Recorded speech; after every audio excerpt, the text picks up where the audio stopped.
The Earth is rotating, and therefore we have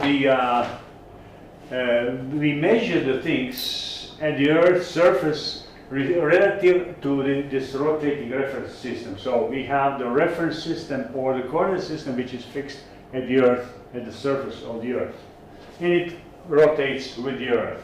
Okay, so how fast is something rotating? There's the angular speed or angular velocity, which is the angle divided by time. Okay, and so in 360 degrees is the whole circle, and it expresses angle in radians. So for Earth, we have the angular speed is the 2 pi over 1 day, okay, which is 2 pi over 86,400 seconds, which is 0.7 times 10 to the minus 4 second to the minus 1, which is the angular velocity of the Earth.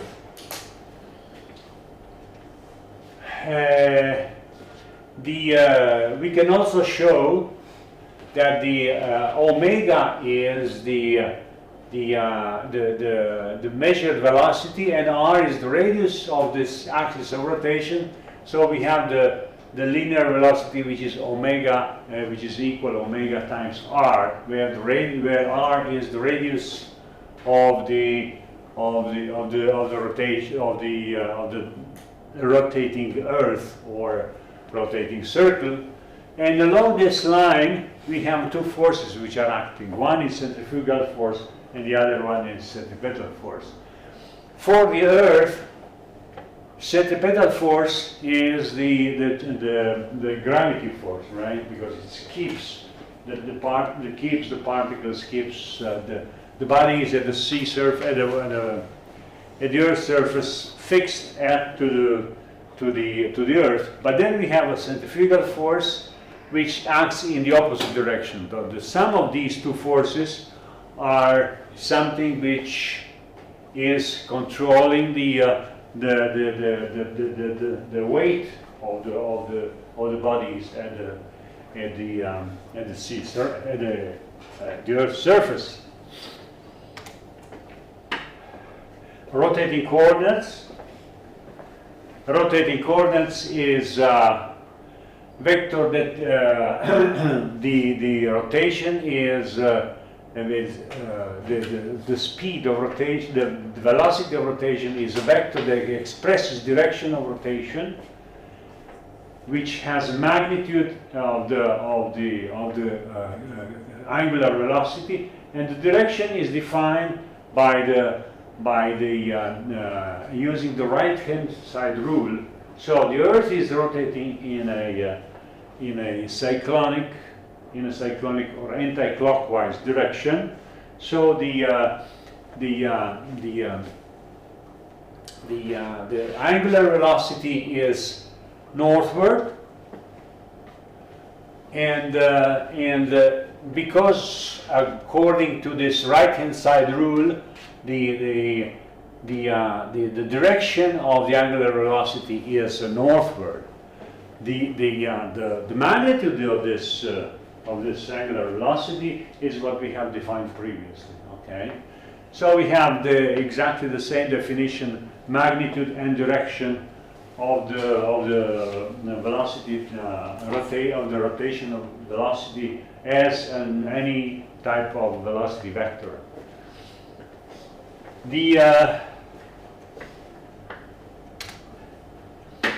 Here is again looking at the centripetal and centrifugal forces. Centripetal forces is the actual force that keeps the ball tethered, fixed in the Earth's surface, which is really a gravitational force, which is proportional to the mass of the Earth and proportional to the distance of the particle from the center of mass. Centrifugal force, on the other hand, is a pure pseudo force or apparent force, which is felt only due to the lack of awareness that the coordinate system is rotating or curving. So So this is really the apparent force. And centrifugal acceleration is proportional to the square of the angular velocity multiplied by r. So the radius of rotation. And as you can see, as the units of this force is meter cubic per second square. So they are equal, right? yes. Their magnitudes are equal. Excuse me. The magnitudes of the two forces, are they equal or? No. They are really. You will see later on that they are not equal. The centrifugal force is much smaller than the centripetal force, which is really a gravity force, which is proportional to the mass of the Earth, and the radius of or the distance from the particle from the center of mass of the rotating Earth. And so this centrifugal force really, what it does is really deforms the Earth. The Earth would be, if there is a homogeneous distribution of mass within the Earth, it would be a perfect ball. But it's not perfect ball because the centrifugal force is being proportional to the radius of rotation. Along the poles, the centrifugal force is 0 at the pole. When you go toward the equator, the radius increases, the radius of rotation increases, it's maximum at the equator, so the centripetal force is maximum at the equator. Therefore, you see it's maximum at the equator because there is a maximum radius from axis, or maximum distance between the between the Earth's surface and the axis of rotation, and minimum is at the poles where the radius is 0. So at the equator we have 6,300 kilometers. And the centrifugal force is this thing here, because omega is this 0.7 times to the 10 minus 4. And if you compare this with the gravity, this is the answer to your question. The gravity is around 10 meter per second square. So you can see that there are 2 orders of magnitude smaller. The centrifugal force is 2 orders of magnitude smaller, more than 2 orders of magnitude smaller than the gravity force. So, however, centrifugal force then should cause the equator to be deflected around 20 kilometers outward compared to the pole, about 3.3%, exactly the ratio, proportional to the ratio between these 2 forces. So it says should cause the equator to be deflected. So if we had the water mass, the Earth covered with the water, this should be the difference between the radius at the equator, between the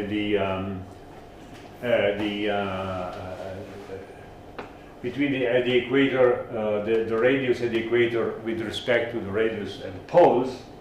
But since the water, the whole Earth is not covered by the water, this is not really the case. It also changes, not only because of that, also because of the fact that within the Earth, the mass is not homogeneously distributed. It's mass which changes in different parts of the Earth inside the Earth.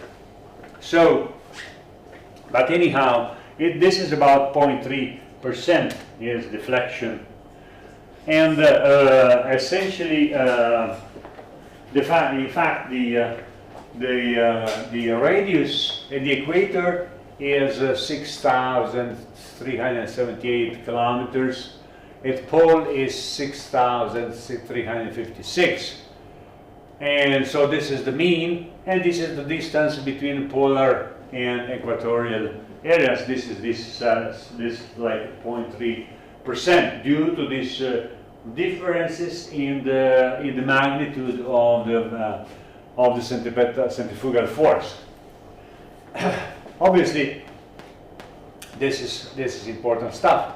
That the ocean is not 20 kilometers deeper at the equator because of this difference of centripetal force at the equator with respect to the polar areas. Rather, the Earth itself is deformed, but it's obviously it's deformed much less than this 20 kilometers, which it would be needed if we were talking about the water itself. But when we are we are talking about the equations of motion, we don't really keep with this centripetal force with us.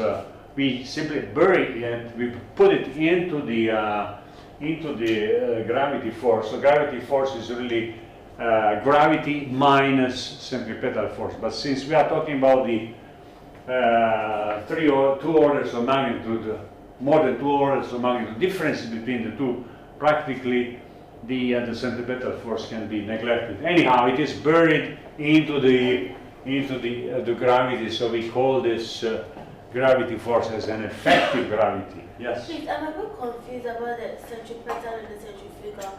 Is that the centripetal is more or less like the gravity? So how is centrifugal affecting the ocean and the air? I really can't get the distinction between the two. No, we don't do any distinction because we always consider the sum of the two. Of the centripetal and centrifugal. Right, because one is acting toward the center, the other is acting exactly in the opposite direction. So the body at the Earth's surface feels the sum of the two, or the differences between the two, because they are of the opposite sign. Okay. And then, in fact, this is why we are talking about the effective gravity. We are talking about the effective gravity because the body which stays at the Earth's surface feels the differences between these two forces.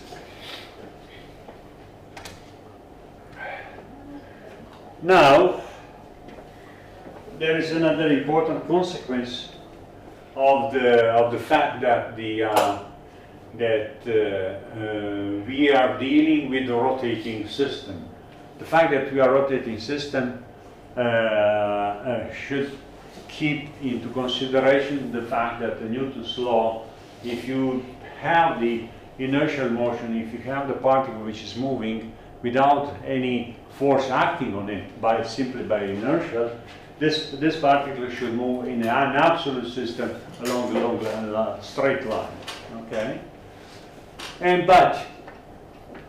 So when we are fixed at the Earth, which is rotating, we don't see really the particle moving along the straight line. It moves deflected to the right-hand side of the northern hemisphere due to this rotation. So sitting at the Earth, which we are rotating with, we are seeing the particle not moving where it was supposed to move if it were on the absolute system. It really moves deflected to the right-hand side.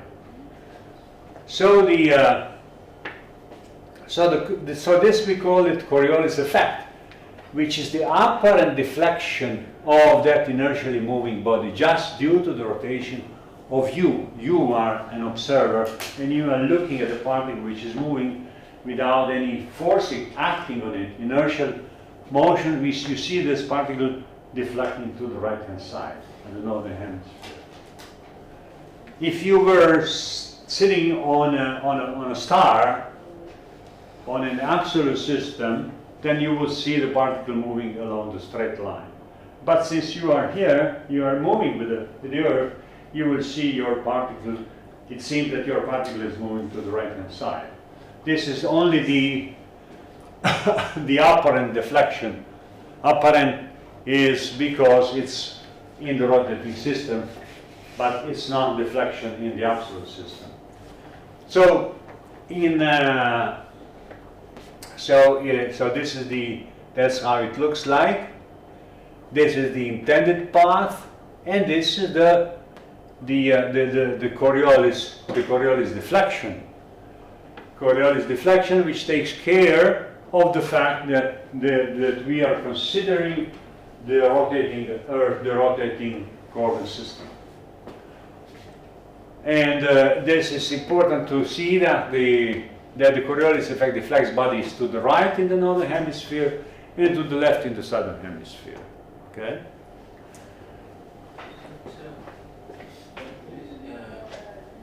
Coriolis force is a function of the latitude. So if you go up north, it's supposed to increase, isn't it? Yeah. But from the graph, I can see the deflection is rather smaller at the northern pole, but rather getting larger at the equator. But you launch your particle from the pole. Okay. If you launch it from the pole, the more it goes into the rotating system, the more it's deflected. So the launching point is the North Pole. If you were in some other place, you would see the differently. Okay.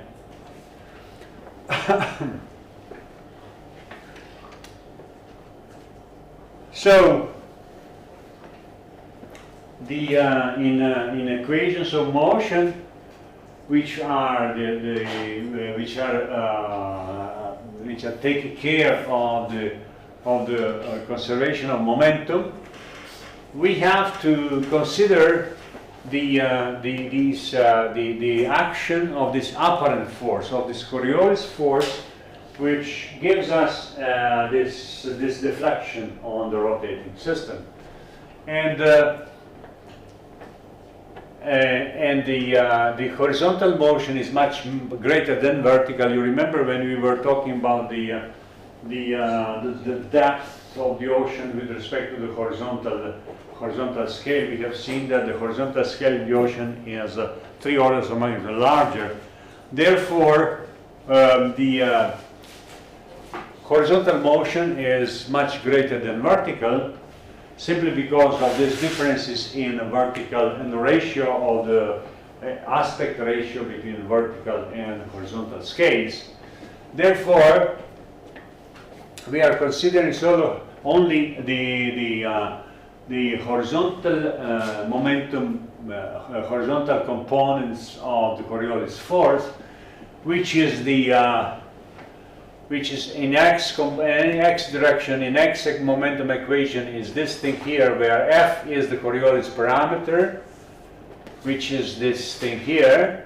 You can see this, what you mentioned before. It's function of the latitude, and this is the angular velocity of the Earth. So this is 2 times 0.7 times sinus of latitude. And this multiplied by a component of u, or a v component of the velocity. So this thing here is, we call it Coriolis parameter, and as it says here, it depends on latitude simply because it's a sine function of latitude. And so this is how this Coriolis force is expressed. And what is this is the expression for the Coriolis force, and this should go as an additional term in the momentum equation, because of the fact that the momentum equations are developed for the rotating system.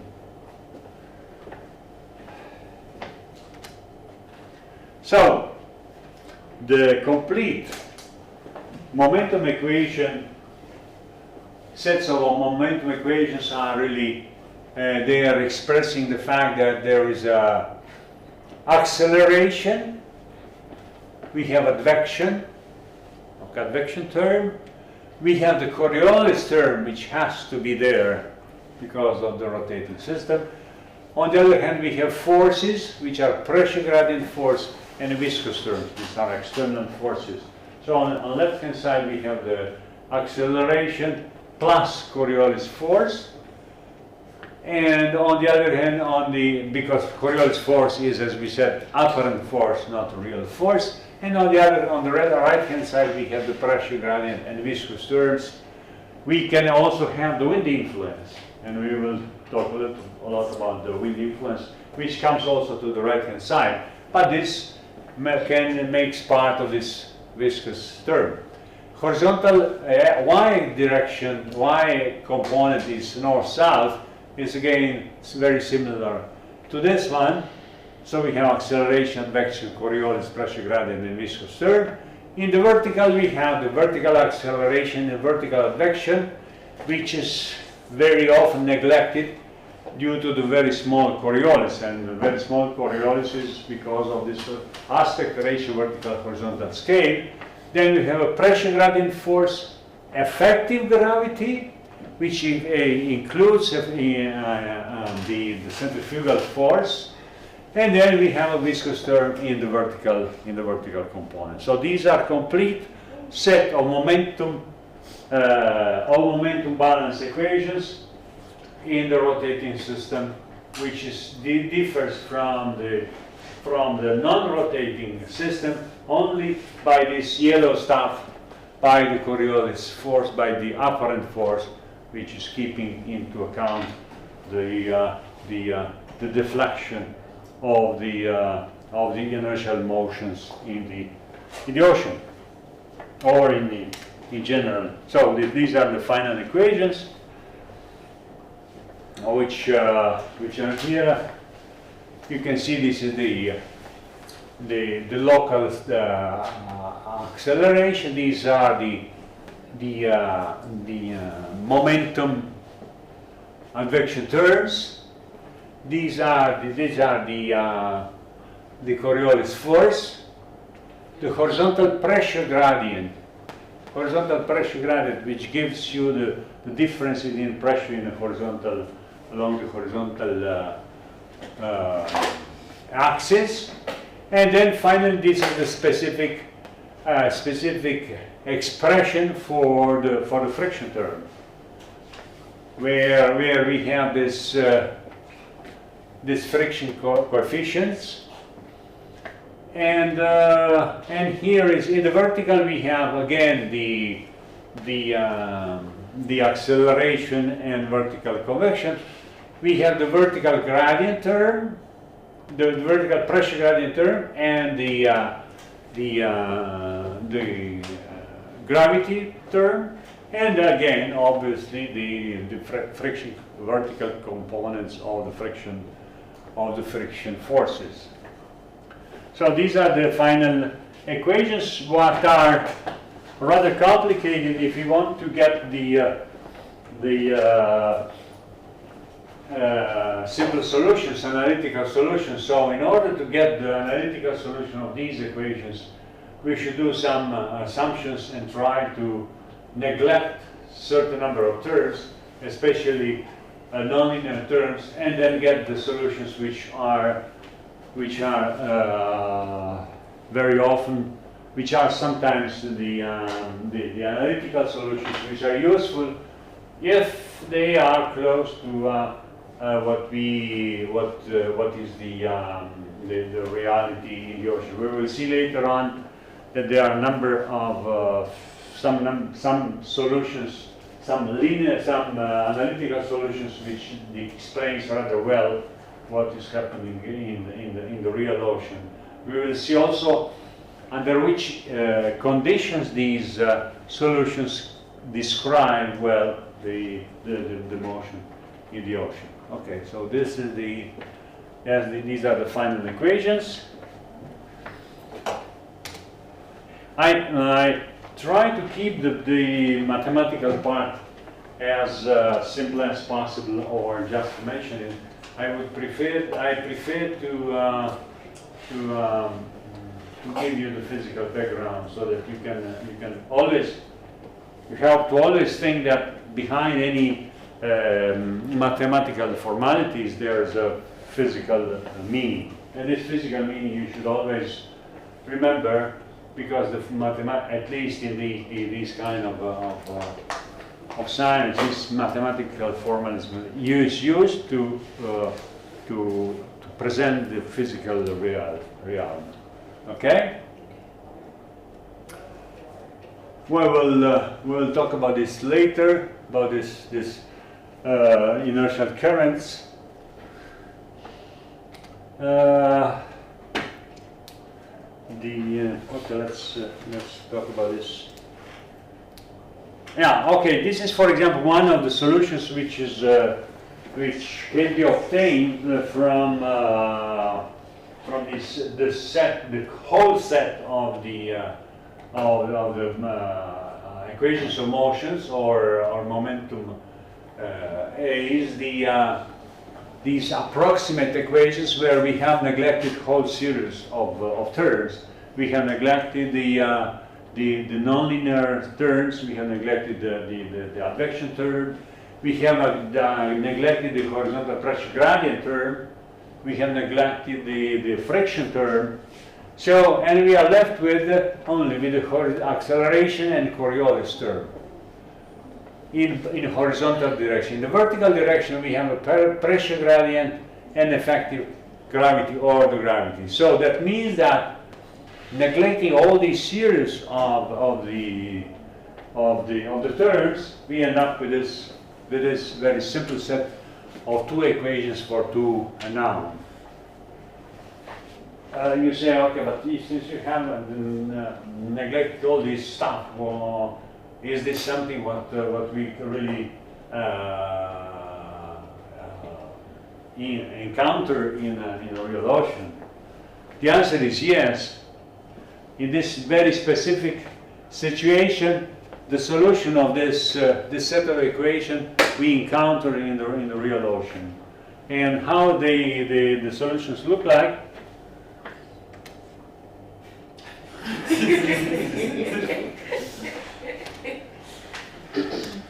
Here is how what is the solution of these equations. This is the solution is this is the particle trajectories of a system where you have the wind blowing over the ocean. If the wind stops blowing, so you don't have the right-hand side, you don't have the forcing on the right-hand side, you don't have the acceleration, and you do have only the you don't have the nonlinear terms, and you have only the Coriolis force and the acceleration, local acceleration term. And this is the balance of Coriolis and acceleration terms, which push the water, and it turns to the right in a circle. So you have in the northern hemisphere, you have this motion, because if you do the real solution for one of you, you can find the solution of these simple two equations, and you can discuss it in your presentations once, some of you if you want. Then you end up with having these closed circles. These closed circles are really the solutions of these equations, of the set of equations we do, or two equations with two unknown. And this then is are the solutions. And why don't we get where is it? Here it is. Why do we don't get the circle at a certain place without moving? The circles means that there is a mean current superimposed on this rotating system. So you don't have a really rotation at a single point, but you have these wiggles which are moving with the mean current. Okay, so you have a kind of mean current, and the particles which are doing the circular movement, they are moving from one part to another, and therefore this is why you get these kind of wiggles as a solution of this set of equations with two unknown. And these are the real measurements. You can see that these are the surface drifters in the Gulf of Alaska during and after the storm. What that means that the wind has given a push two particles stopped moving, stopped acting, and then you have the system which you don't have on the right hand side. You don't have the forcing, but you have the acceleration or the Coriolis force, and this gives us this kind of movement. So what I wanted to tell you is that this very simple set of equations can give are something which we can find in the real life, in the real ocean. Okay, and this is how it looks like, and we have measured this. We have observed this kind of motions also in the Adriatic. You know, you can see these kind of motions whenever you have strong push by the wind and then suddenly stops. Okay, so this is something. Obviously, these kind of motions, they don't go forever because there is a friction on the right hand side. The assumption that the friction is zero is something which is valid for a certain period of time. After a certain period of time, the friction becomes stronger and stronger, and then finally destroys these kind of motions. You see that the amplitude of these motions becomes smaller and smaller because of the coming into the play of the friction. Okay. So this is that's just an example and a hint on how get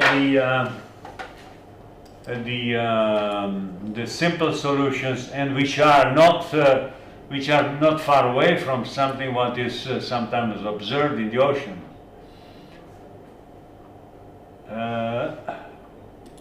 Here we are. Now we will go to a second.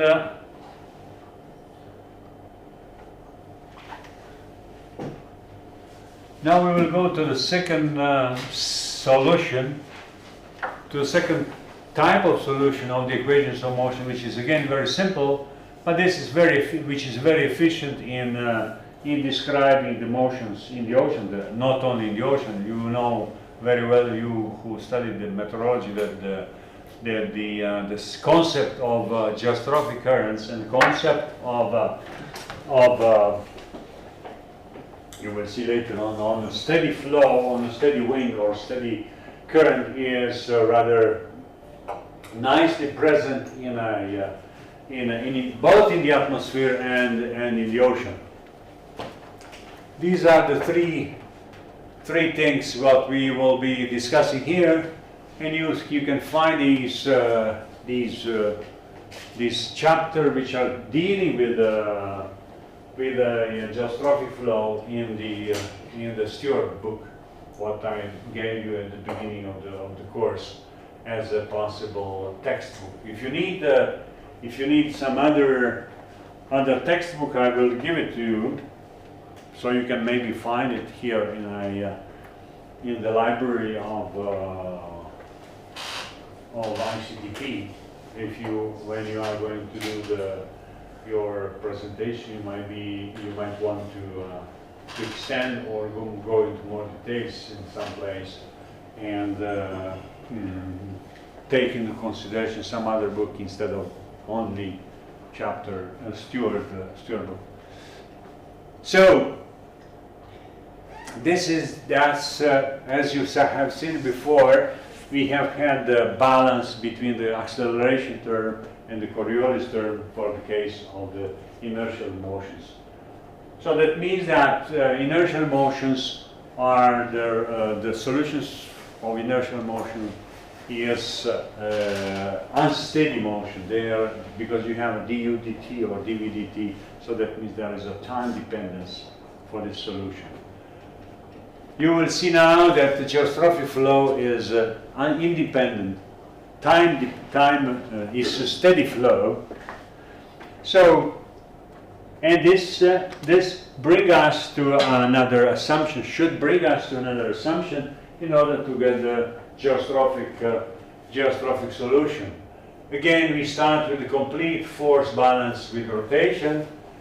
again we have this stuff. What we, if you remember, we kept only acceleration and Coriolis for the inertial motions. But now, since we want to look into the kind of steady flow, steady solutions, we should, first of all, we should consider to neglect the acceleration, because this is the only term where we have the time dependence, from which we get the time dependence if we want to look for the solution, and then see what other terms we can neglect in order to get a very simple set of equations which give us the possibility to get the analytical solution.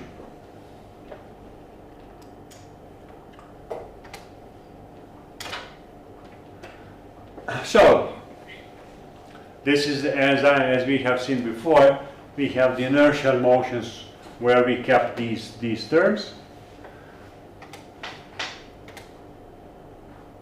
But now it's a geostrophic flow. As I told you before, geostrophic flow is a flow which is steady, so we neglect the acceleration.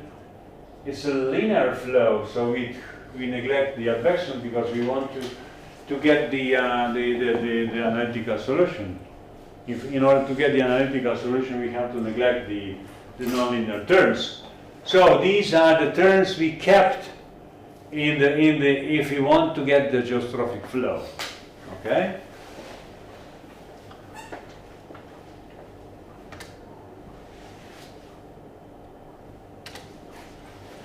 So let's see what are the consequences on in which conditions this can you see this? Yeah. Okay, you're still young. What we should do some consideration in order to understand in which conditions this geostrophic flow approximates well the flow in the ocean. So this is very important because as you remember when we were talking before, the flow in the ocean can be steady, can be time dependent. In the case of a steady flow, we may want to see to what extent the steady flow in the ocean can be described by the geostrophic flow. And in order to do that, we do something which we call the dimensional analysis, where we enter into the equations of motions with the typical scales of the ocean, geometrical scales or other physical parameters. So we have in the real ocean we have like L. The horizontal scale is 10 to the 6 meters. So it's 1,000 kilometers. This is a typical scale of the ocean. The velocity is 10 to the minus 1 meter per second. So it's 10 centimeters, as I told you before. This is the typical scale. The depth is 10 to the 3 meters. So this is it's on the order of a kilometer. The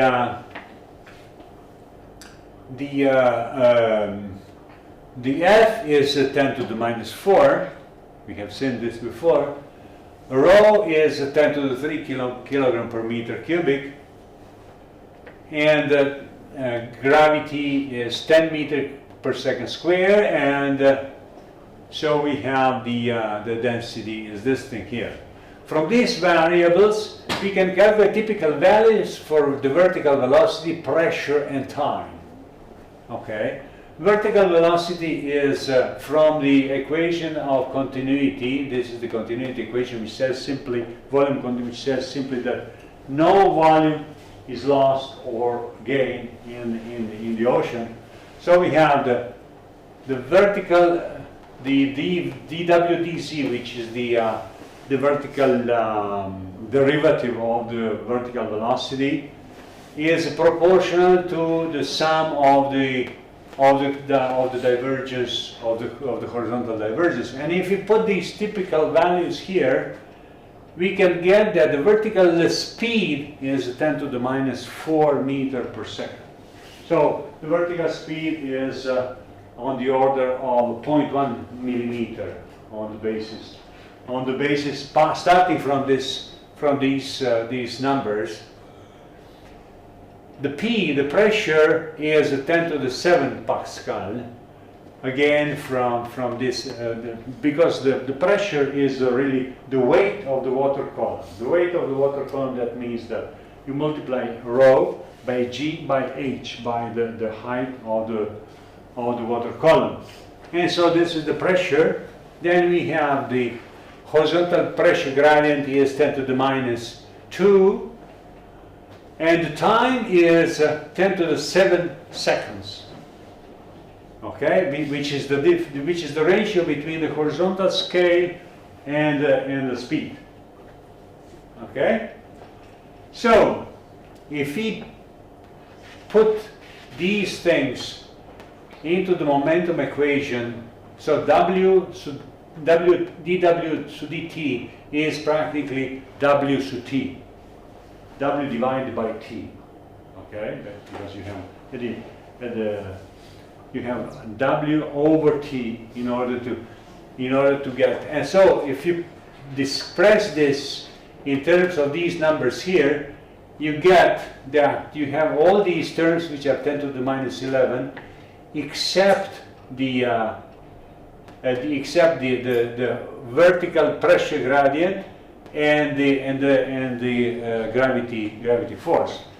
So in the vertical, the only important balance is dPdZ is equal minus rho g. The other one is on the order of 10 to the minus 11. So you can neglect easily all the other terms in the vertical equation or momentum equation, because they are 10 order of magnitude smaller than the gravity and the vertical pressure gradient.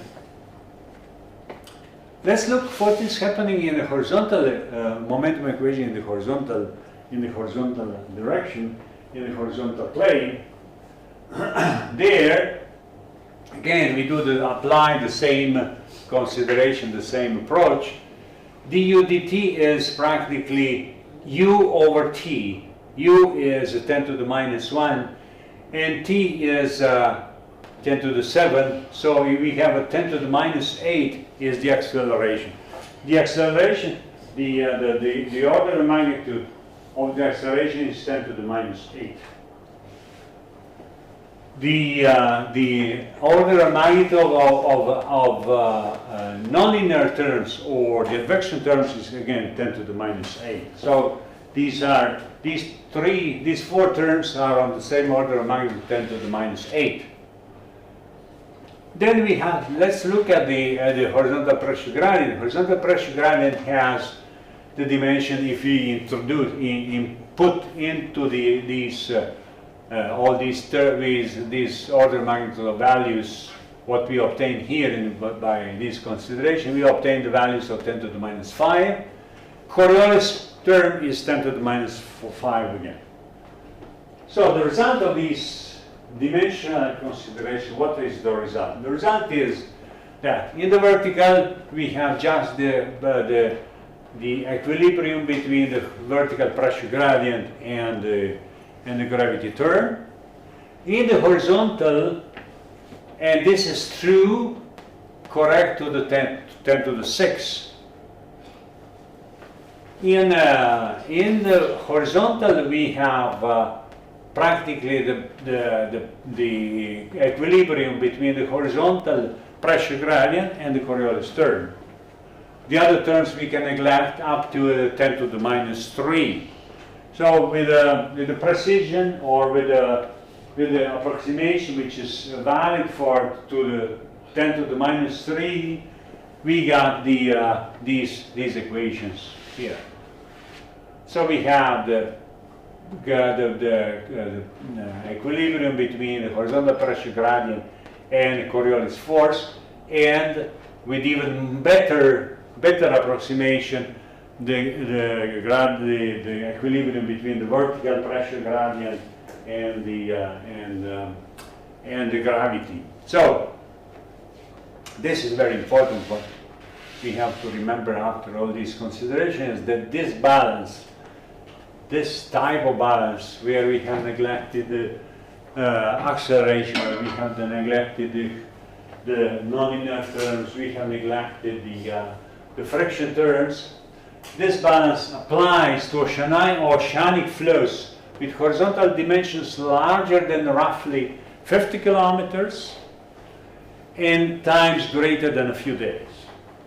What that means? That means that if we do the measurements in the ocean and find out the currents, these currents can be very, very well described if we are looking at the spatial scale on the order of 50 kilometers, and we do the average around a few days, a week. This can be explained or described rather well with a geostrophic flow. So that means that the geostrophic approximation is very powerful approximation, which gives us the possibility to describe a rather large scale of the oceanic motion, starting from a few days, from a week up to a year, and a multi-year interannual variability, interannual scale, and from 50 kilometers up to thousands of kilometers in the ocean. This is a very, very important conclusion, and this should be, and it is used not only in the ocean, it is used also in the atmosphere. You know that why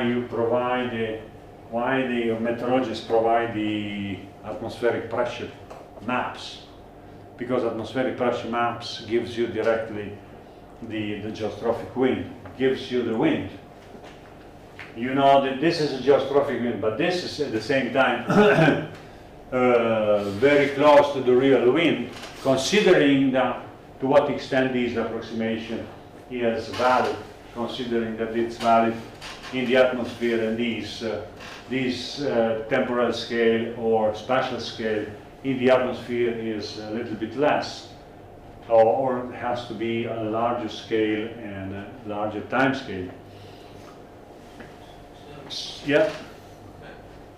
If you look at from your continuity equation, you can see that we are assuming the condition of incompressible fluid. Yes. And what if the fluid is a compressible one? How will the geostrophic balance? These are considerations with the ocean, for the ocean, where we are some incompressibility. So what if we say it is compressible? Will it still be the same analysis?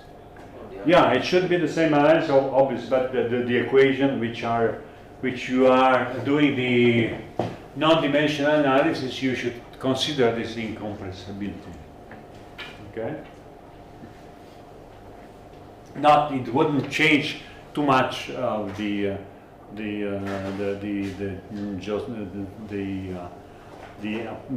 applicability of the geostrophic approximation.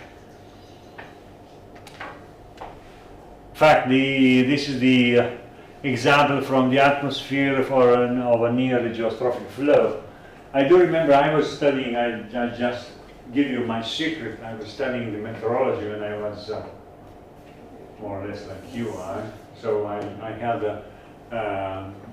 my major is meteorology, and at that time what we have been doing is you produce these maps automatically, but we were doing these maps collecting the synoptic data from, and then we were putting in each station, we were putting all the data, what is getting from the synoptic record. And then what we were doing by hand, we are doing the isobars. Yes. And reconstructing the wind field by looking obviously at the distance between different isobars. but we were doing really physically the drawing of isobars from the synoptic data. And so this is that's something which obviously is not done with hands. And then you can see that this is the low pressure system. If you have a low pressure system, then you have the geostrophic flow around the low pressure system, leaving the low pressure at the left hand side and so forth. And so from the isobars, from the field or pressure field, you can deduce on the way the wind field. And so you can see that the wind obviously blows around highs and lows, and this is the result of the geostrophic assumption. You will see later that that departure from the geostrophic flow, or departure from the geostrophic flow, which is should be perfectly parallel to isobars, is due to the friction. The friction is the force which makes these velocities not being perfectly tangential to isobars, and going and having the deflection in the case of the cyclonic flow, deflection toward the center of the low pressure. Okay, so this is why otherwise, if there were no friction, these cyclones would live forever. But they are not. They do not live forever, because there is the pressure which makes that the flow is not perfectly parallel to the isobars, but it's slightly fills up these low pressure areas, or smooth down the difference between the pressure between high and low pressure in the atmosphere, and the same thing is valid for the ocean. This is another thing what usually people do, the error. You would be asking yourself, but if I go to Australia, would I have the water in a bathroom sink? It would go cyclonic or anticyclonic, or it would prefer a certain number of certain way of rotation, sense of rotation? The answer is not.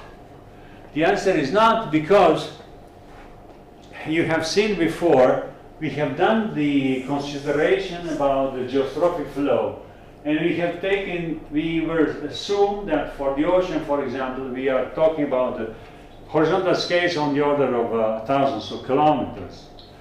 I have never seen a bathroom sink which is 1,000 kilometers, so it's usually much smaller. So this is that's why we don't really have the cyclonic flow around the bathroom sink. There, the forces which are acting are the acceleration and the friction, and not certainly the Coriolis force. Okay, and see here it says the time scale is much shorter than a day. Pressure gradient force is balanced by acceleration and not Coriolis force. I mean, that's the reason why. So you don't have to go to Australia to find out whether this is true or not. You just stay here. So, and here is the geostrophy. And here is how these equations, how they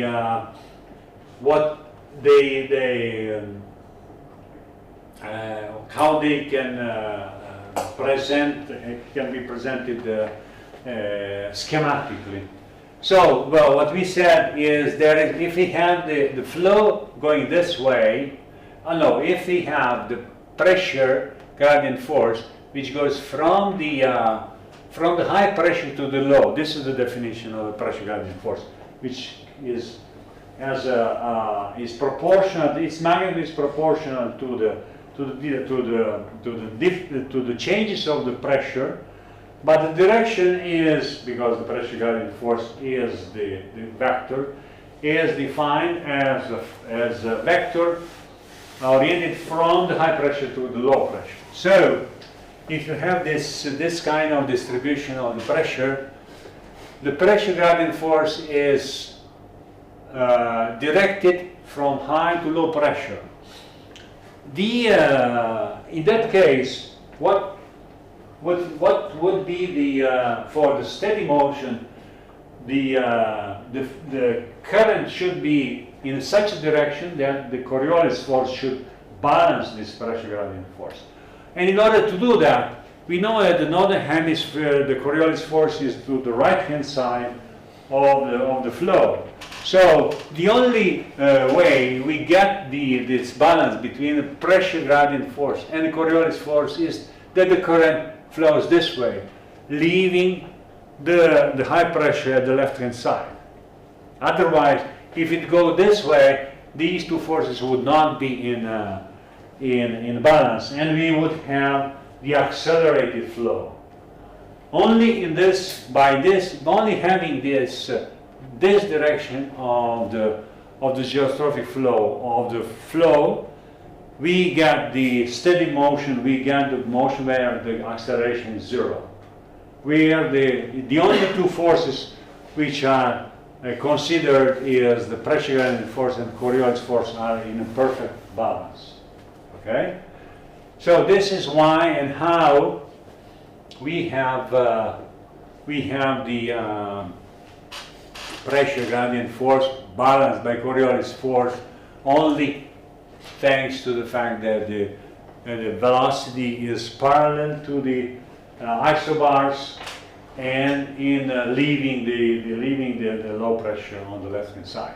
So this is that's the consequence of the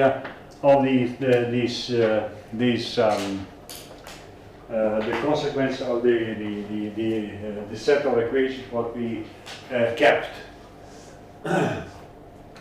That's the same thing essentially. Looking down onto the ocean, pressure gradient force is toward the low pressure, and the velocity is in that direction because on the northern hemisphere, Coriolis force is to the right hand side.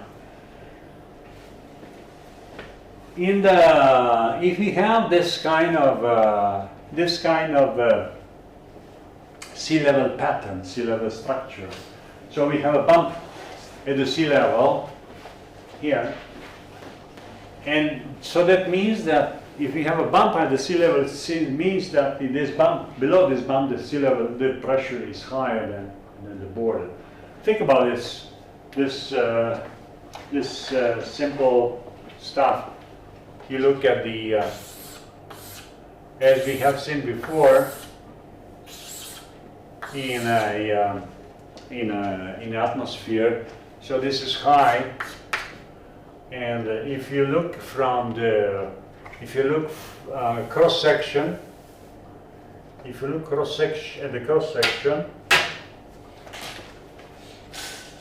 good. If you look at the cross section, the sea level will be this way. If we are talking about the vertically homogeneous ocean, so there will be a bump at the sea surface. This is the cross section. So there will be a bump at the sea surface, and so the pressure here in the center will be higher than at the boundaries. If you are talking about something which is like a closed structure, for example, this is one eddy or one gyre. So, but the sea would like to smooth down differences, to eliminate differences in the pressure between different parts of the ocean. It's not something which is natural that there are differences in the pressure between the different parts of the ocean. The result of that is that the movement starts. The particles from the high pressure should try to go to the lower pressure in order to smooth down the difference between the center and border. But, and once the particle starts to going down, what's happening? It happens that this particle can start feeling the Coriolis force. And this Coriolis force, what it does? It does that deflects this particle going down this hill, let's call it hill, to the right hand side. So here, on this part here, the particle will go this way, okay? At the same time, here, the particle which is going this way, it will going down, and the Coriolis force which try again to deflect it to the right hand side. So we'll have the particle which is coming here. So after, sometimes after the movement in the ocean starts and starts to smooth down these differences in the atmosphere, in the pressure, there will be this kind of movement, and this is how things are going at the rotating Earth. If we don't have, we are not at the rotating Earth, this will be smoothed down because the particles will go directly into from the high pressure to the low pressure. Here, however, since we are on a rotating system, the particle will be going around this high pressure or low pressure, whatever. Okay, and so this is that's essentially what is happening, and this is like thinking as the ball rolling downhill from high to low pressure, turning to the right due to the Coriolis. I heard, but this, I'm not sure to what extent this is true. When you have the railway, if you have in one direction you have a two capsule railway, and the train is going always in the same direction. And the fact that there is a Coriolis force, the consumption of this right-hand side of the railway is higher than on the left-hand side due to the Coriolis force on the northern hemisphere. Southern hemisphere is the opposite. So they have to change much often the right-hand side of the railway because of the Coriolis force. But this is something what I heard. I don't know. I haven't worked in a railway, so I cannot tell you anything about that. But it's interesting. So this is that's again the set of equations. These are what we have done. This is how they expressed in terms of the mathematical. Yeah. The previous slide. Can you go back one slide? You go back. You want me to go back? Yes, it's okay. No. This one? You've gone too far. Ancora? It's about the coordinate system. You said east to west, which is understandable, south to north, which is also understandable, but what is not understandable is up and down. I'm a bit confused. The Z component, up and down, what do you mean by it? How is it different from the south to north? I'm not sure I didn't understand that. The coordinate system. Where? Go forward. You want back? No, forward. Forward? Yes, sir. Okay. One more? Yes. Thank you. This one? Yes. Yeah. West to east is okay. That's the horizontal X. West to east is okay. South to north is okay. But Z, down, up, how is it different from south, north?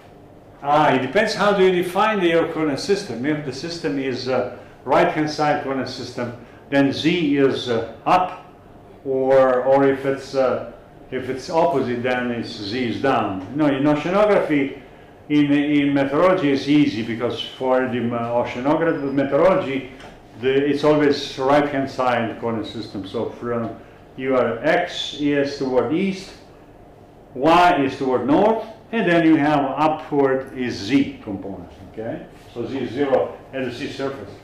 In oceanography, they are a little bit confused because they sometimes use the negative Z as a depth, so that means using the same coordinate system as in meteorology, or they're using the left-hand side, left-hand coordinate system, where Z is positive downward. So it's it depends on what they are using, how they prefer.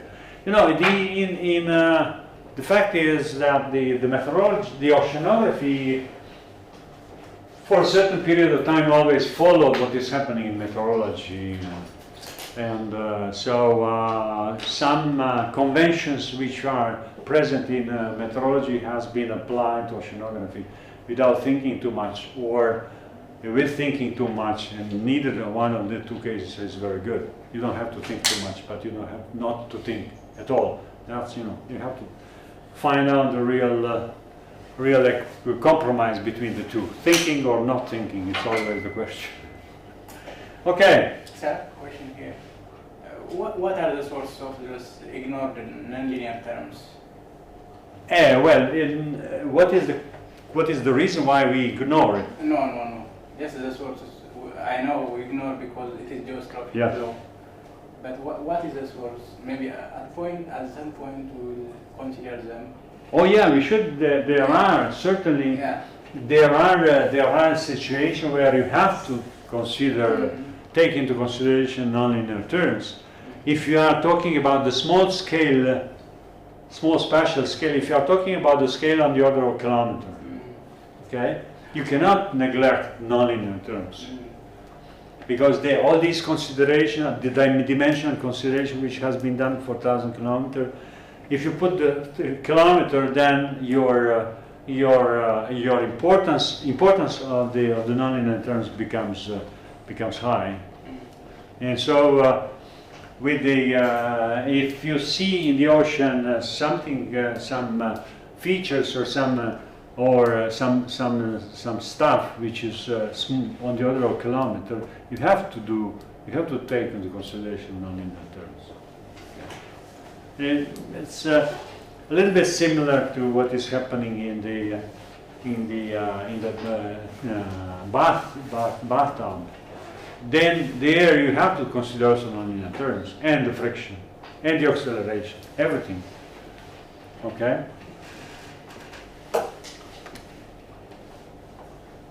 So then there is the cyclonic and anticyclonic flow. We define the cyclonic flow, which is counterclockwise. Cyclonic is clockwise.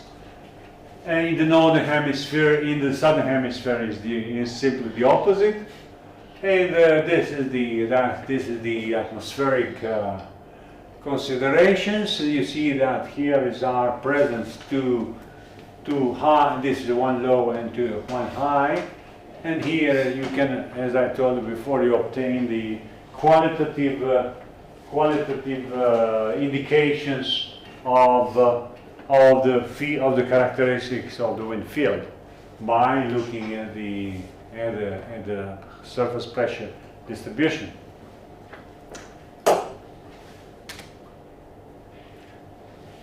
And in the ocean, the geostrophic flow is rather important, especially at the basin scale.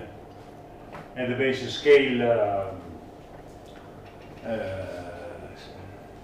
basin scale, of the ocean, and you can, for example, see that there are a series of highs and lows in the ocean, which then determine the way of the mean circulation of the ocean based on the geostrophic assumption.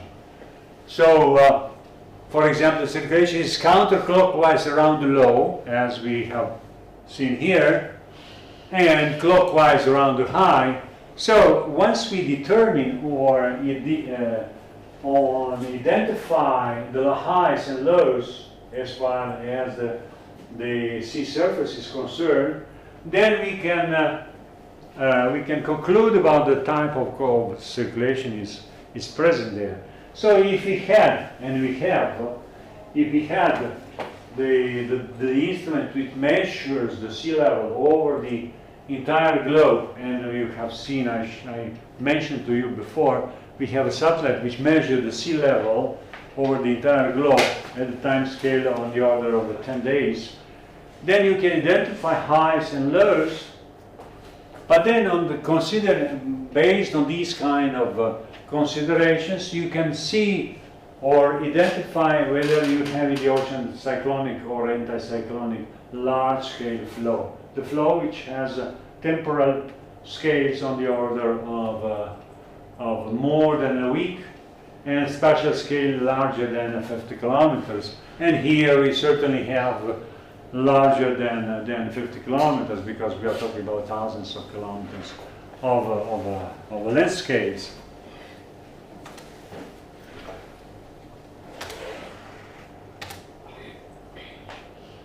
So this is how the so many. Okay, so that's what I was telling you before. Having the possibility to measure the sea level, so this is the altimetric surface height from the top Poseidon satellite. There are satellites which are measuring sea surface height since 1992, so we have already almost 30 years of data, and we are able to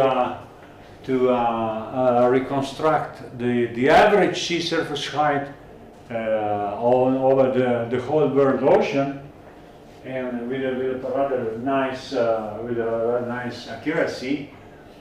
And you can see. Let's see how it looks like. So we have here this is the positive, this is the negative the departures from the average sea level. So what we can see is that there are highs in mid-latitude here, in the subtropical area here and here. There are low here around the Antarctica. We have a low here around the northern pole. And here are the high, high, and high. So all these three oceans shows the high at the subtropical areas. This high at the sea surface, what shows that? This would show that there is a anticyclonic circulation, geostrophic anticyclonic circulation over these highs. So we have subtropical highs and subtropical anticyclone, the huge system, steady system, which is present there all the time. It's present there because it represents the solution of the geostrophic flow. And we know that the geostrophic flow is something which comes out of the solution where we take into consideration rather longer temporal scales. Also here, you see this is the low here around the Antarctica. So that means that there is a low sea level. Low sea level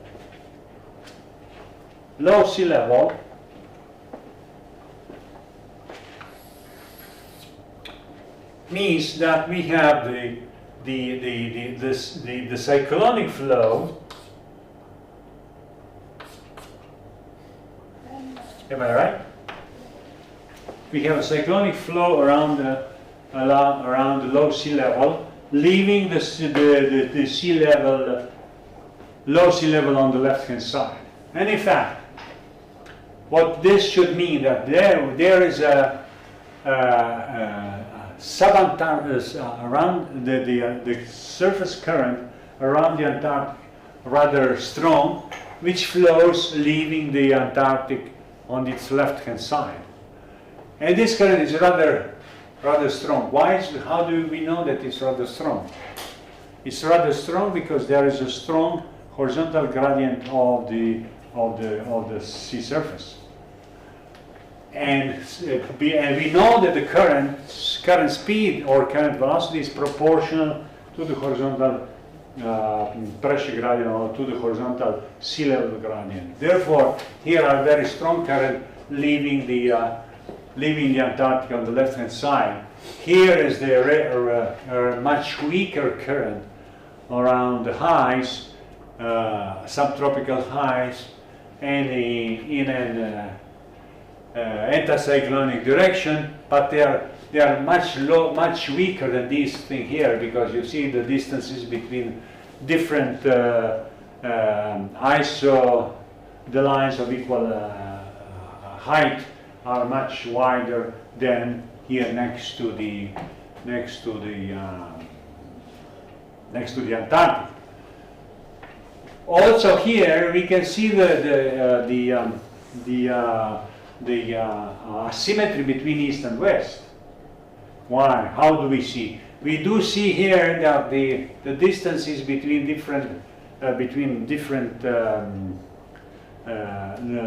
lines of equal height are much narrower distances than here on the left and on the eastern part of the ocean.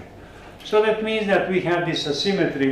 You remember that we mentioned before that on the basin scale in the ocean we have a western intensification, western strong current, and eastern slow return current.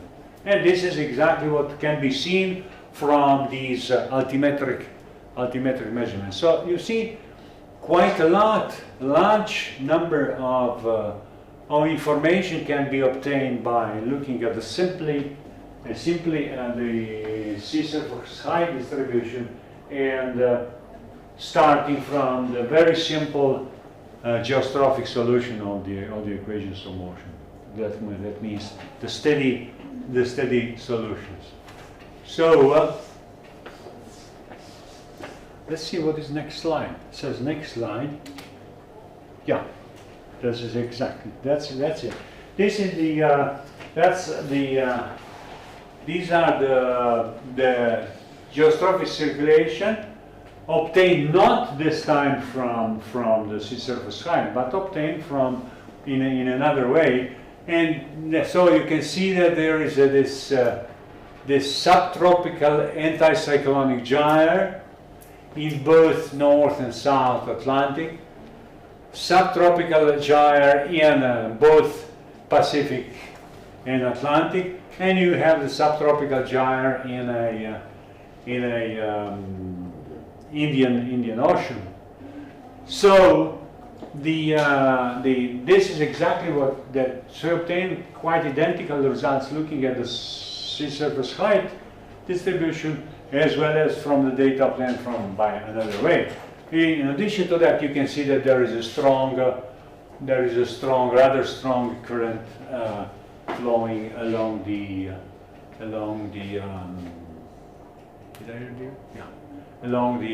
Antarctic circumpolar current. Sorry, this is not true. The low along the Antarctic circumpolar current flows leaving the Antarctic on the right hand side, because it should leave the what did I do? It should leave what? It should leave the high sea level on its right. Okay? So this is this thing here. And so it goes, no, it's not true. Come on. So, if we're talking about that, leaving the flow along its left is this thing here, yes. Okay. So the data obtained by different methods confirm and fits very well with what we have obtained by sea surface height data.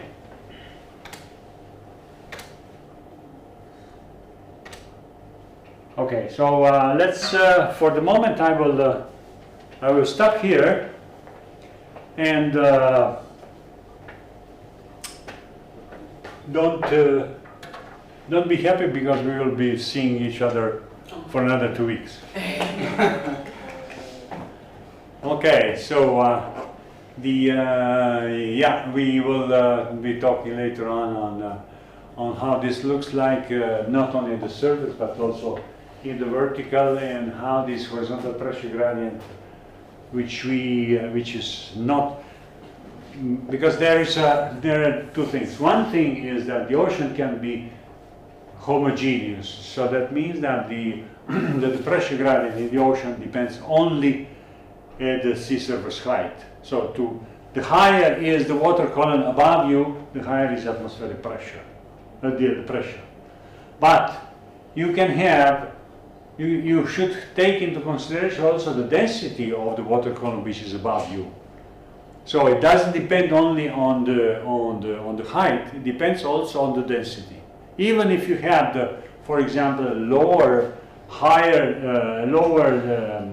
sea level height and higher density, the atmospheric the pressure in the sea can be higher because of the weight of the water column, which depends not only on the height of the water column but depends on the density.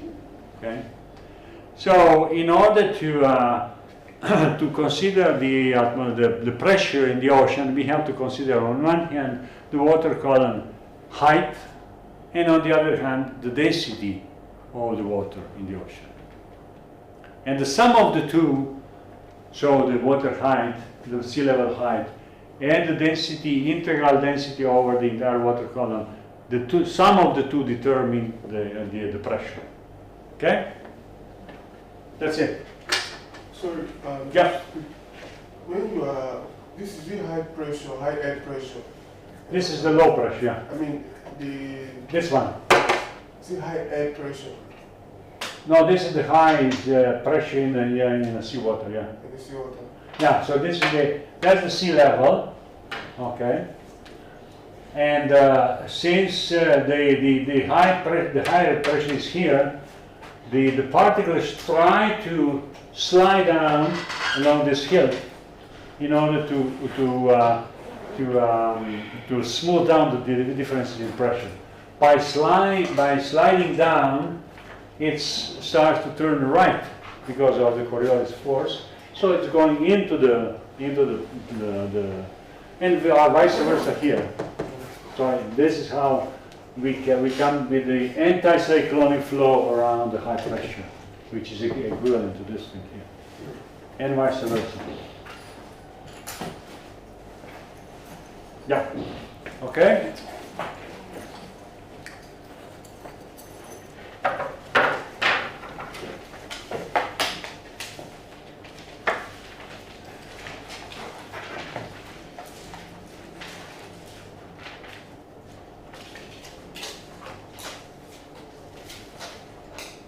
Please kindly leave the note on the desktop. Right. Excuse me. The note, kindly leave it on the desktop. I have some problem, you know. And the new slide, kindly leave it on the desktop as a copy. Yeah. It's okay. The presentation, kindly leave it on the desktop. Oh, I will leave it. Yes, it's both of them. It will be on the desktop. Don't worry. I don't think this will. I'm reading it. So next time I will bring to you the themes, and you decide. Oh. You may also want to. This is if you want to do something which is related eventually to your PhD. You can talk. What is your PhD? Gas hydrates. About what? Gas hydrates. Gas hydrate. Gas hydrate. What to do with gas hydrate? I don't know. What can we do with gas hydrate? Think about that. If you can tell us something what can be interesting for all of us, but somehow related to oceanography, that would be good. Yeah. Okay? What do you think about it? Yeah, think about it. Here are the two lectures.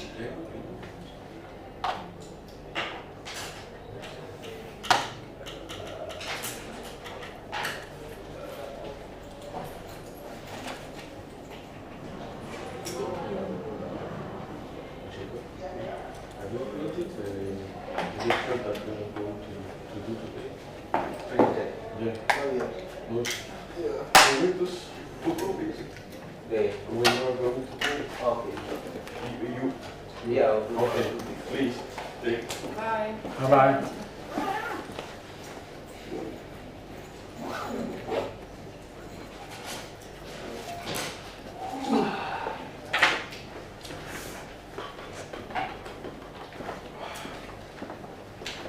Shoot, the day after tomorrow. No, Monday. Monday. No, after tomorrow.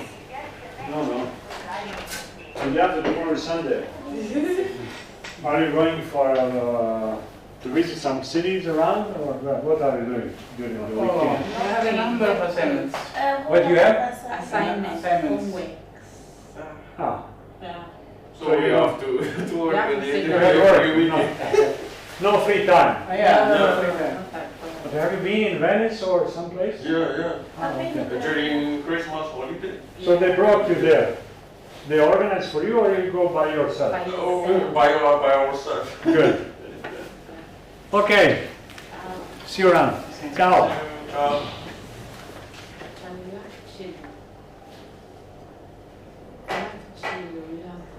Even your boo, not your boo.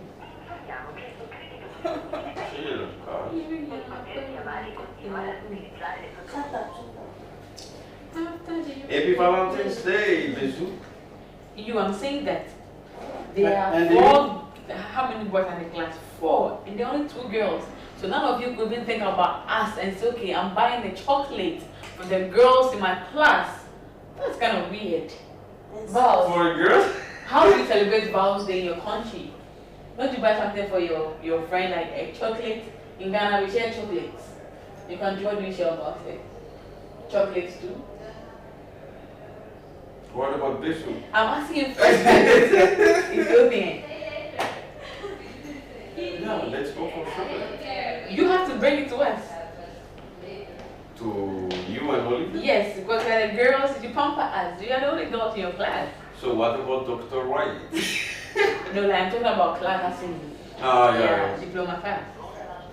That's all, nothing else. I don't know why it's so difficult to understand. See now, Ah, well, everywhere open. You know, I thought that it Yeah. is only for our girlfriends. Oh, really? It's so love, not only girlfriend. Stop. It's love. And if you love it, don't you love me? Don't you love her? Don't you love Bizu? Show your love. It's not so like go get up to me. I love you, babe. I love you more, babe. I can't get a chocolate. That's all. But pay. Oh my goodness, I have to. You didn't do it at all. What's up is nice, so a lot of interesting facts going on there.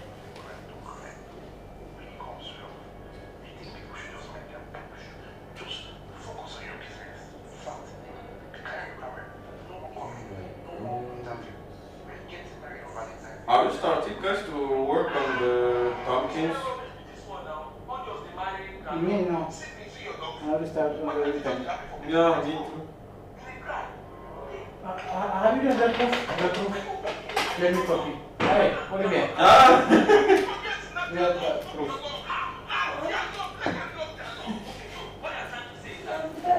Give me your... Don't ask me. Run. You know, Where is that crazy Jacob? I hate this.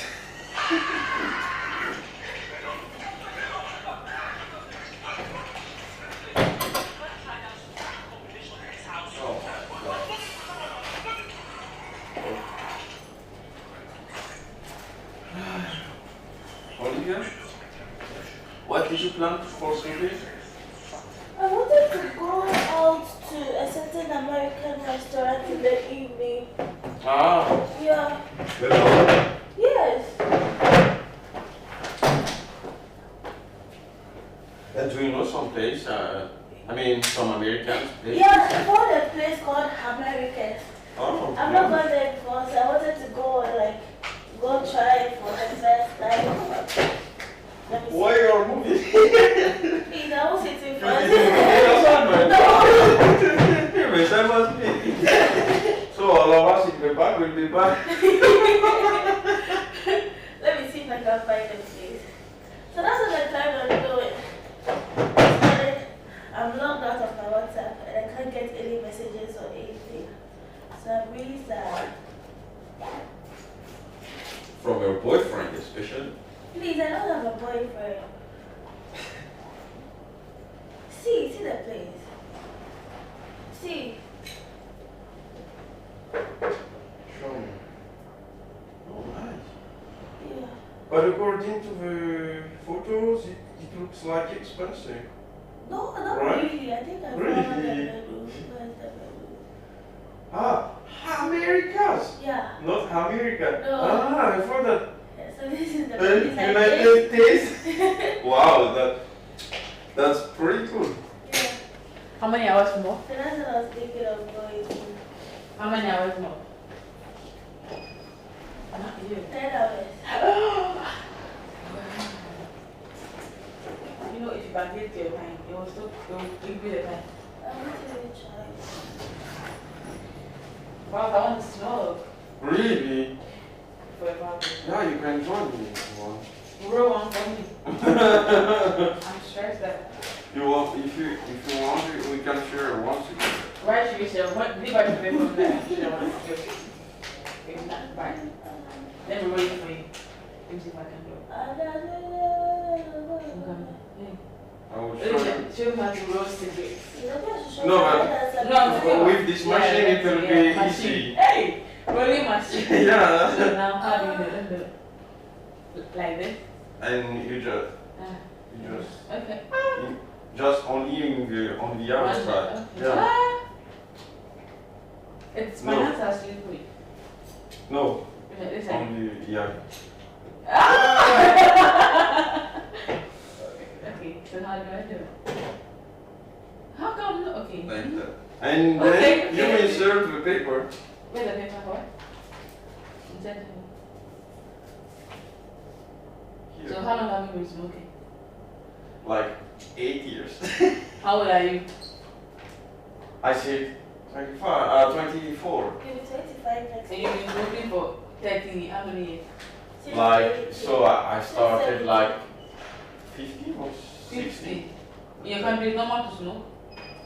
What? In your country, it's normal to smoke? Your parents were not angry with you? Um, It's not safe. at the beginning they were, But it's okay to, like, in your country, do accept smoking and eating in, Europe and America? Yeah, yeah, You yeah, accept yeah. it, it's okay. yeah, it's okay. But there, according to my parents, it was a little bit of problem, but now it's okay. I can do it. Why is it doing? No, I want to try that. He does, and it's so good. See what it is. Yeah. American. Do they Yes, I'm wondering. But you have to, hold it? Okay. After I'm dead. yeah, but Do you want to before, I want to enjoy my bike tonight. Yeah, I did. I did. I'll tell you about that. Right? Am I done? Yeah, Good. Next. Is that all? yeah, it's okay. I don't know. I mean, you get a name or Let's find B. out. Let's find out. No. You were taking it for lunch. Really? Yeah. But you have to improve for the second Yeah, time. yeah, I have to make sure. How do I open it up? Just, Okay, yes. so put it in. Put the tobacco. Tabaki. Tabaki. See, tabaki. Have you stopped with Italian class? Yes. So I put did. it. The photo. And also the schedule is Yeah. a little bit difficult for us because from January they started Yeah. like at, if I'm not wrong, like at 2 until 2 4:30. No, 3 until 4:30.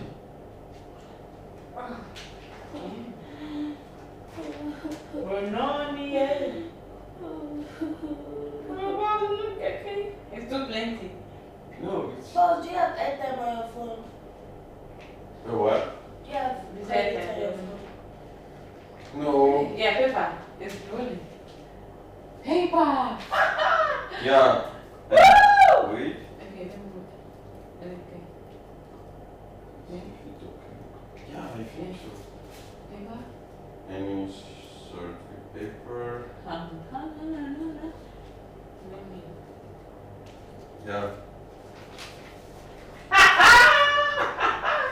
Woo! But then that makes Let me me see. feel like. Let me see my result. Linda, I'll tell you about that one. give me your certificate. Open it. Now, how do I pick it up? Oh! Yeah, but thank you. This is for 2 days. Yes. Thank you, my This friend. one. So I'll do something. So, for this one, it's gonna be a C. See, I brought it out for you. Yeah. What does the filter do? The photo is enough. Today is my turn. Yes. Bizu, come back. So, we like this one. Let me put for you. Don't worry. Okay. Any short. Next week, I will also start talking from it. Okay. I will also isolate myself. Congratulations. Thank you. I want, Today, I got a happy person. do I put it Yeah. in See, I want this. Don't be showing me this. I made a Let roll. me Sit follow with me. in my side. Woo! Bizu, you wanna smoke it? Please. Oh, please. Why? Will it do you? No, for you. For me. You are best Ghanaian friend. I'm a best Ghanaian friend. Are you fucking kidding me right now? I'm your best Ghanaian friend? That's weird. Yeah. How long do you text me? How long do you come check up on me and I'm your best Ghanaian friend? Look your criteria. Oh, see my guy. You are just in my heart. I'm just like magnets. Mm. Look right here. I'm just like magnets. I said today, nobody should talk to me. I just need a lighter and I'm on my way to fantasy world. I'm sad. Like I'm double sad. I wrote the secret. How is it like my whole life depends on an app? Yeah, That's crazy. it happened to me last Friday. So when I was so down and I had to do, and I went to message and look for people to message. It wasn't on Val's Day. But you have a boyfriend. It doesn't matter. Who are you expecting to text you? I am expecting people To text you and about call me. because of what? Sorry, girl. Today's the day. You don't always win. Oh, it's almost 11. This is so bad. Since when? Italian classes cancelled. Which one? Quickly. Some just Turkey.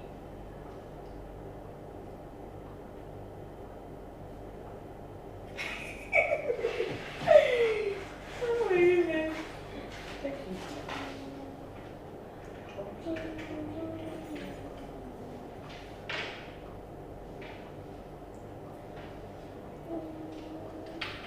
Such a feeling's coming over me, and it's coming through especially for me. And the reason is clear, it's because you are here. You are the nearest to heaven there. Hello? Hello? Yeah, hello? Good morning. Let me have the morning, sir. Then I think so.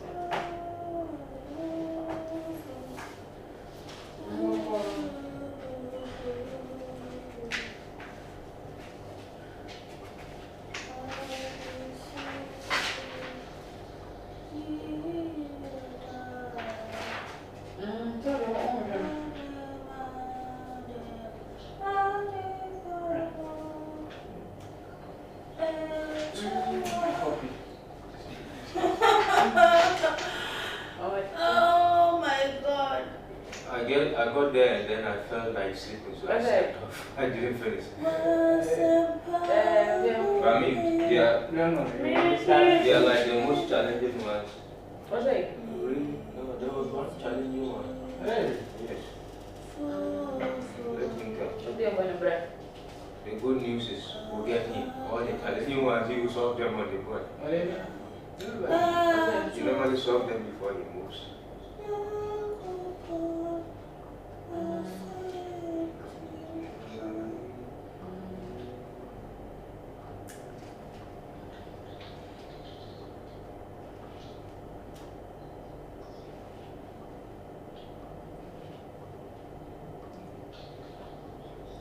More class.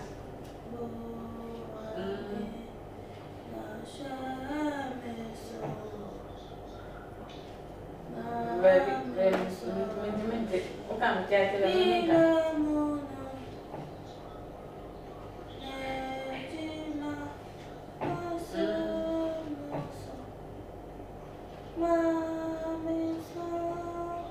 Oh, let me see. Let me see. Maybe I'm from.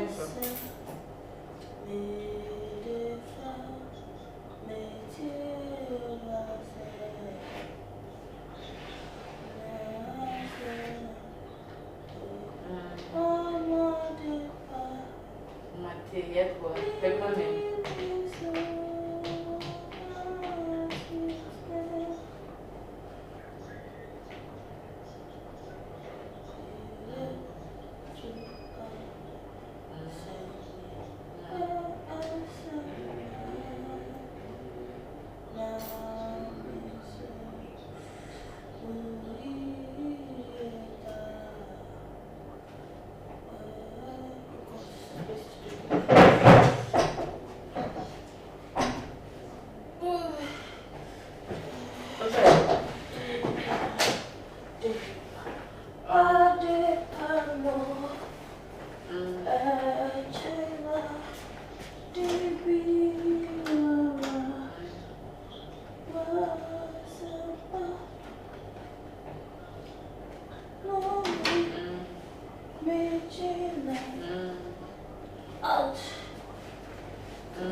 Yes, boss.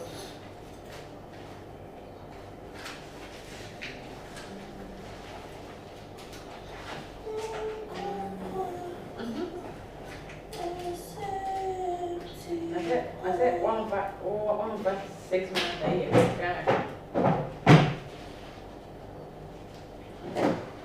I said the same time as me. Yeah, stuff like that.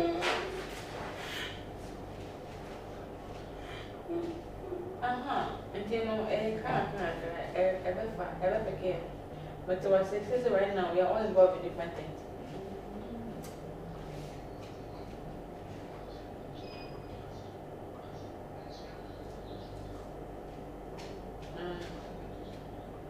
Yeah. Then in fun, so far as we cannot chat and how to make up the year, then in fun.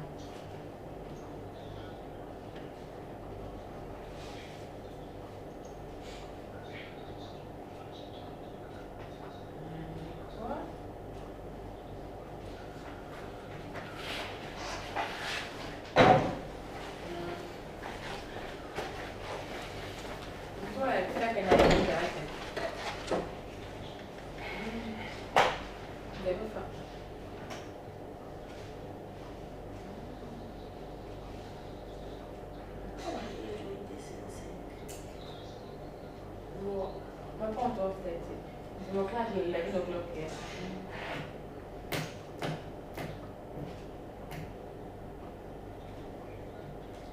I'll be language right. Language class, yeah. That's not this class. I'm not like my brother was at least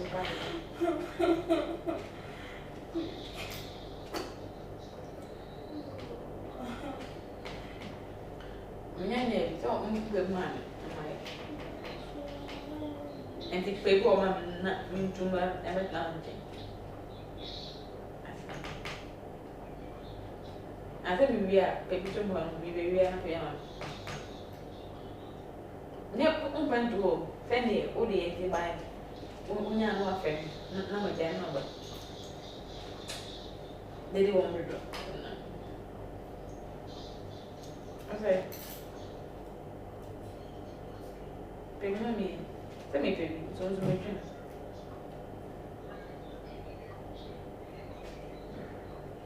I don't know. Open now. My hair is 1 month old. September.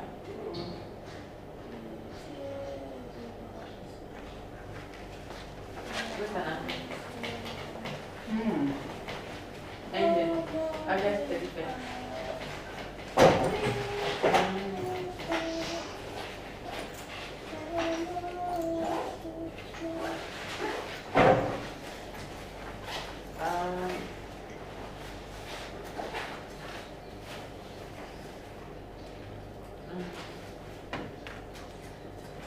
Lavoro. Okay, me uomo. Guarda mi c'è.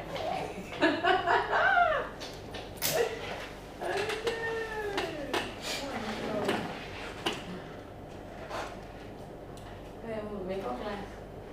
Is it me uomo? There.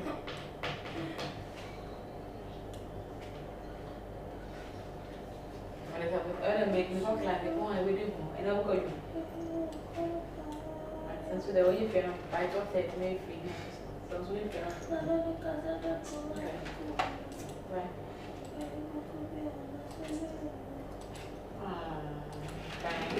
Sorry.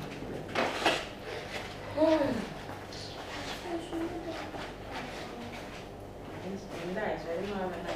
Good man, half of every day, good man, half of it. Good man, enough. I always do it, don't need nothing.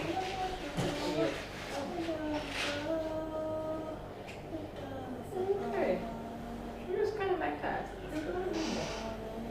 Oh, fine. Shy. Você sabe qual é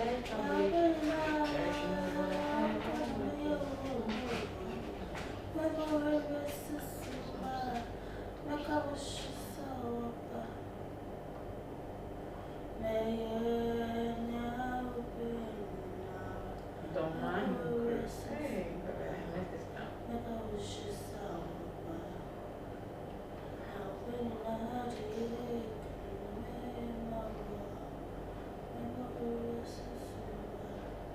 Women never want to stay.